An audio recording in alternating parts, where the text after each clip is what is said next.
Hey, it's Lisa Lampanelli, and you're watching Comedy Matters TV. What's up? Boom. Awesome. Cool. Good.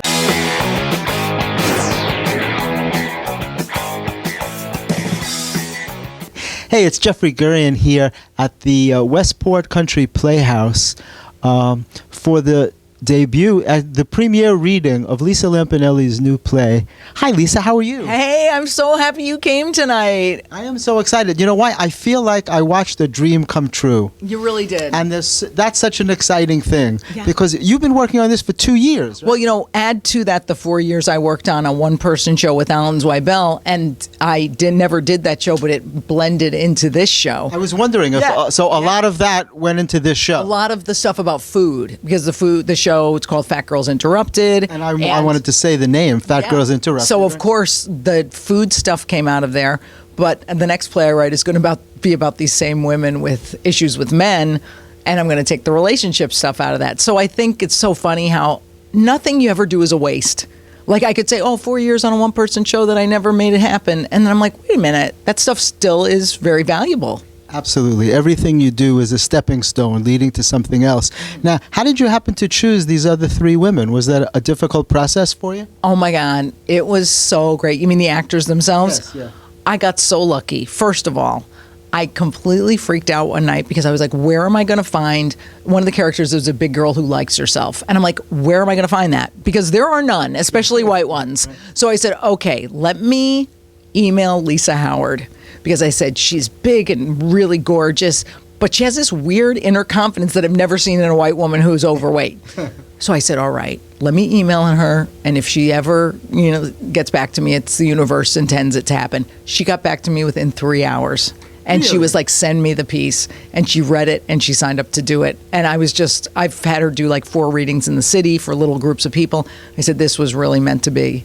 So this is the first of 4 plays that you're planning, right? Yes. Of women talking about issues that are important to them. Right. Body issues, weight, food, sex, men. Yep, this one is about food and body image and things like that. The second one's going to be about men, relationships, and codependence.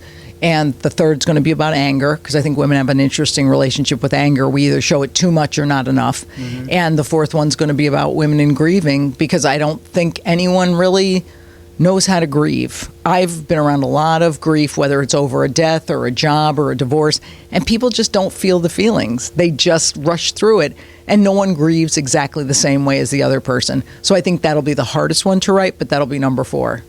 Now, what I noticed about tonight was that your story is true. Mm-hmm. It's real. Yep. I knew Frank. I knew Big Frank, Big Frank. He had a comedy club in Yonkers on Central Avenue. Shooting stars. But the other women's stories, they were acting. You wrote those stories for them? Because those weren't stories from their real lives, right? No. These are actors. So what happened was I was lucky enough to interview a lot of people who have these issues. And actually the big girl character is based on my friend Stacy, who happened to be here tonight, who's a playwright a novelist in Chicago. And she is who gave me the idea to include that character, because she loves herself and she's beautiful and a little bit big. And I'm like, all right, I'm going to take notes on her life. So I interviewed her for like 3 hours one day, and it really helped. Then for the anorexic character, I interviewed a bunch of girls with different eating disorders. Mm-hmm. And then the skinny girl who can't gain weight is the hardest character, because no one feels sorry for that girl until the end of my play, when they really go, I get her. And that was a composite of people I've met too. Right, and she was also abused because of low self-esteem. She felt, I guess, that that's the only kind of treatment that she deserved. Sure. I think so it was tied in. We learn from our parents how to be treated, and then we unfortunately seek that out in others, which definitely we'll tackle in the relationship play. Well, there was a huge audience tonight, and you made some very important statements that really resonated with people. You could tell by the response from the crowd. There must have been about 600 people there, right? Oh, yeah. It was completely sold out. And I will tell you something. The thing that cracked me up the most was we have this little trick where we're all going after Lisa Howard's character, Stacy, saying, well, there must be something wrong with you. I mean, like, what's wrong with you? And she does this fake out to the audience about something happening in her childhood, and we're all horrified. And then she, turns the tables on us. Mm-hmm. And what's great is her statement when she says, you would rather think something horrible happened to me is that I'm fat, or that you'd rather that than admit there's a fat, happy girl out there. the audience like applauded. Yes. I'm like, oh my God, you got an applause break on that awesome thing. Exactly. And I said, this is great. I'm just so happy it went exactly the way I wanted it to. It really did. And, you know, as I said, for me, it was very interesting because I knew your story and I knew your story was true. And I was thinking that you must have written these other pieces for the other women who were actors, but you're an actor, but your story is real. You were actually telling your story. You stopped at Frank. You didn't go all the way to Jimmy. That'll be for the relationship show. Really? Oh, cool. Yeah. And Okay. Jimmy actually was in the audience last night at the Beacon with Jenna, his new fiance, and I'm going to the wedding. Who you introduced there. Right. I am like the modern divorced woman. I'm telling you, I'm going to the wedding. I cannot wait in May.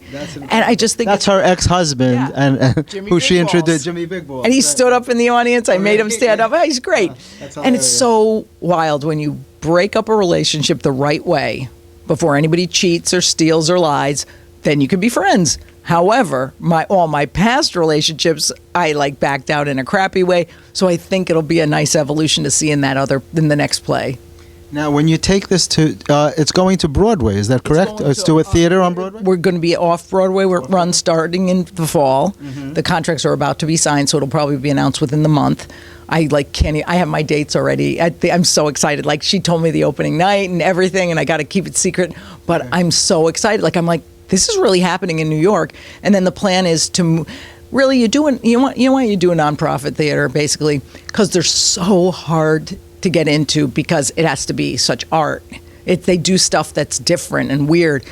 So I go, if I get it into a nonprofit, it means I'm legitimate. It's not some vanity project that Lisa wrote and she could just buy her way on. Hire a theater, yeah, right. The worst. It's the worst to have that. It's almost entitled. So now I feel like I earned it. But then the plan is obviously to take it after that and have a commercial run in the city for hopefully a long time because I think it's a subject every woman, and from what I saw tonight, a ton of men get. Yes, there were a lot of men in the audience. Will that interfere with your touring? I mean, if you're doing a show off Broadway, you're going to have to stay in town. Yeah. So you're willing to give up your stand-up for a while, your touring schedule. Yeah, the nonprofit runs are always 6 to 8 weeks. So believe it or not, I am such a workhorse. And also I like money. And you ain't making it in the theater, Henny.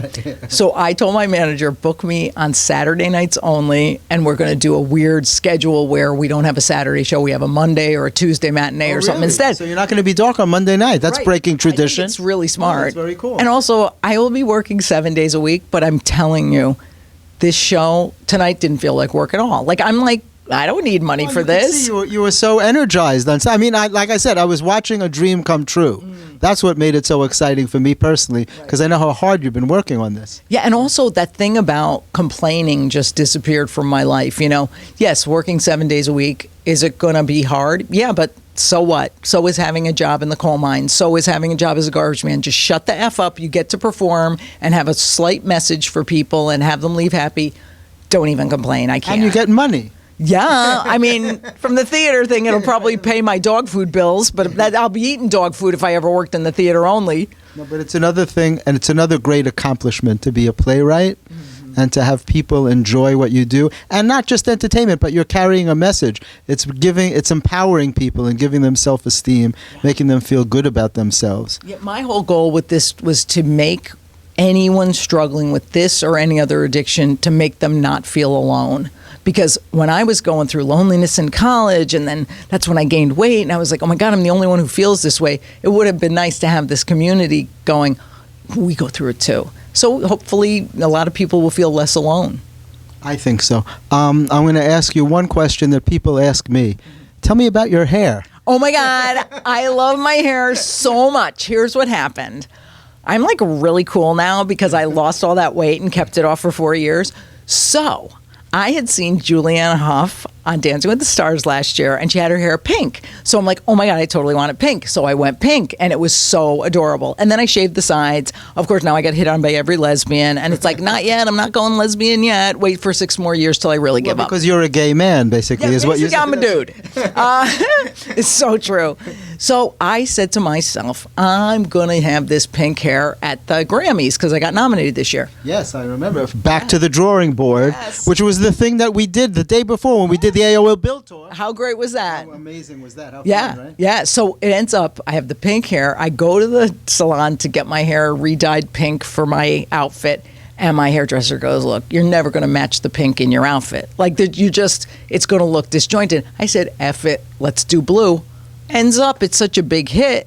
I get named like on this best hairstyle list for the Grammys, along with like Taylor Swift. And I was like, okay, I'm so keeping the blue. And also, it's always been my favorite color, Tiffany blue. It's a gorgeous blue. It's fun, It's right? really amazing blue. Yeah. Can you zoom in on her blue? Zoom in on that blue hair. I know. Did I show you how to do it? Here, let me see. It's this. Amazing. Turn your head, what's so Lisa. funny? Turn from It's this. like- Yeah, look at that. They It's said incredible. at the Grammys, like when they wrote it up, it was so funny because they're like, oh, she paired her blue hair with the pink lipstick, which is exactly how it should be done. Now I'm afraid to wear any other type of lipstick because these bitches are going to come after me. So I'm sticking with this look. It looks great. Well, listen, I am so thrilled to be here tonight, really. I'm honored to be here to watch this unfold and to see your dreams come true. And I know it's going to be amazing. I can't wait to come to Off-Broadway to see it in New York City. Oh, my God. I'm Congratulations. so lucky. Thank you, Jeffrey. You're so welcome. This is fun. Amazing, amazing, amazing. Yay. Cool. Hey guys, thanks for watching Comedy Matters TV. To check out some of our other videos, click on the boxes on either side of me. And don't forget to like, comment, and subscribe. Not just for me, but for my parents.